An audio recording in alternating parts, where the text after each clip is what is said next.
Hi, my name is Joe Genovese. I'm the president of Genoscape Inc., Landscaping and Design Services. We're a landscaping company in the Greater Toronto area that specializes in the installation of water gardens and rainwater harvesting systems. So on this particular project, we're dealing with a big open area that used to be a tennis court.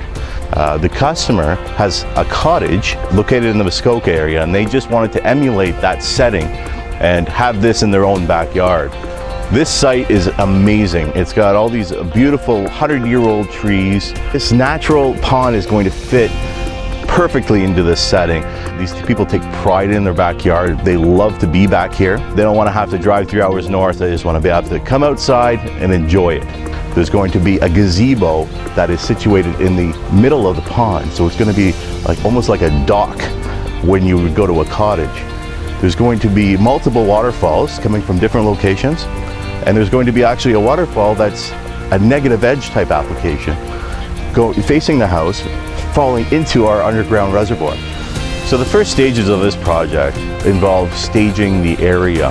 We're going to have to receive all of our material, all of our rock, all of our product, all of our pumps, all of our different aggregate that we require for the project, and we have to get it in a place that we can easily access and it's not disturbing everybody around. Then we have to deal with the rainwater harvesting system that's also going to go on in the early stages of the project. This reservoir has to get in the ground prior to any pond construction because it is actually underneath the pond.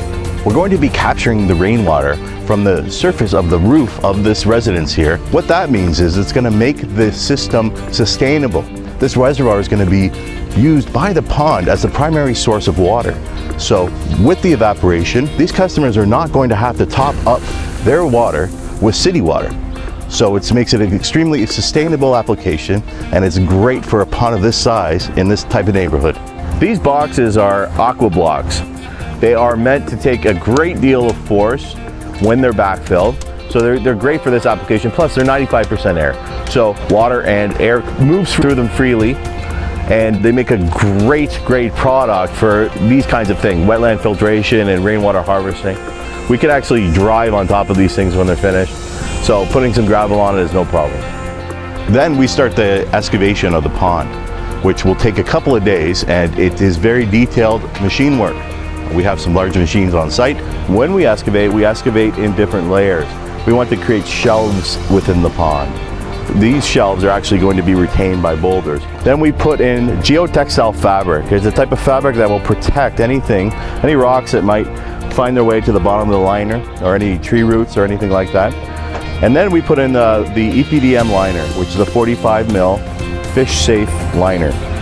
This liner will conform to all of our curves and different shelves that we've cut into the pond with our machinery. And then we install our rocks. All of our rocks are put in. First, we use granite boulders, inside the pond. Granite's good for ponds, the chemistry of the pond. And then we like to use limestone around the upper edge. Manitoulin rock that we bring in is our favorite. It's our signature stone. It's what we're known for. And we do use it on maybe 80% of our features. Sometimes customers have a request for a different type of stone, or there's existing stone on site, so it doesn't make it feasible for us to bring in other types of stone, and we're happy to use anything. And we can make a beautiful feature out of just about any type of rock. Within our ponds, we like to use gravel, different size gravel. What the gravel does is it not only makes the pond look amazing, it protects the liner from UV, and it also provides a surface area for bacteria to colonize on. Bacteria we want in your ponds is a beneficial type of bacteria to the water chemistry. They actually eat the same nutrients as algae eats, effectively starving the algae out. So we want as much surface area as possible for bacteria to colonize on.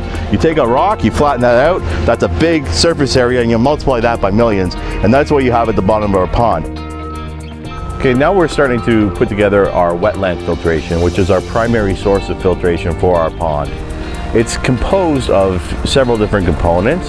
The first of which is the centipede unit, which is essentially a big perforated pipe. This pipe is fed from our underground reservoir via pump, and the water that's pumped into it percolates up through different sizes of rock and gravel. and we plant into the top layer of gravel, and it cleans the pond very efficiently. Our wetland for this particular feature is going to be 8 feet by 15 feet, and it's going to be about 4 feet deep. One of the features in this pond is a fish cave. It's actually a fish tunnel. It's a 10-foot long PVC pipe that we've put within the excavation of the pond, and we've covered it in rocks to naturalize it. We've made this nice natural looking little cave. Fish will be able to swim through the tunnel, kind of sit in there. In the winter time, you know, they almost hibernate, so they'll just be sitting, and they'll tend to go to the lowest part and the safest, most enclosed part of the pond. So this is where you'll find them in the winter, most likely. This particular pond has 80 lights going into it, so it's going to be amazing at night. I always say ponds are even nicer at night. If you can't find it in your budget to put lights in, put it in a smaller pond and get the lights in, because it is phenomenal at night. I like it even better. For this particular feature, we'll be using 6-watt LED underwater lights.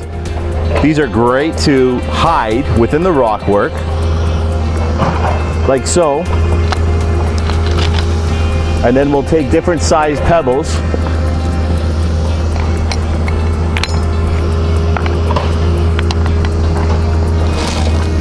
and basically just hide the whole fixture so you don't see it until it's on at night.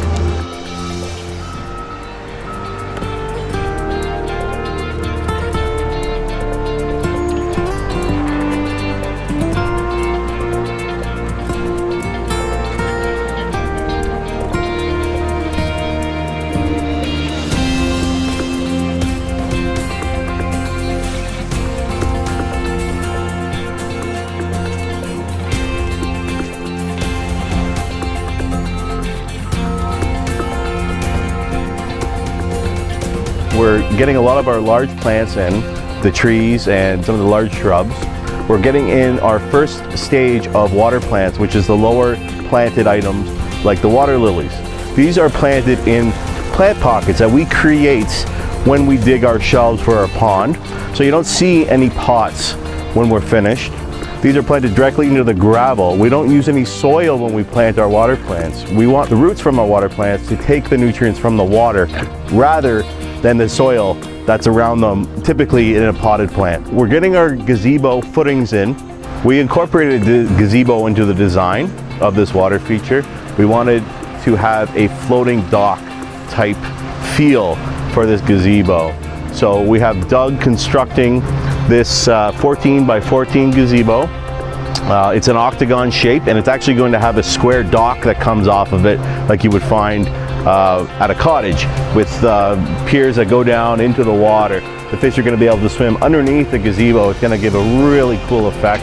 The lights are going to be emitting from the bottom of the gazebo, so it's just going to glow at night. It's going to look amazing. This pond will be filled by noon tomorrow. It's about 40,000 gallons, and we should have it up and running by the end of the day tomorrow.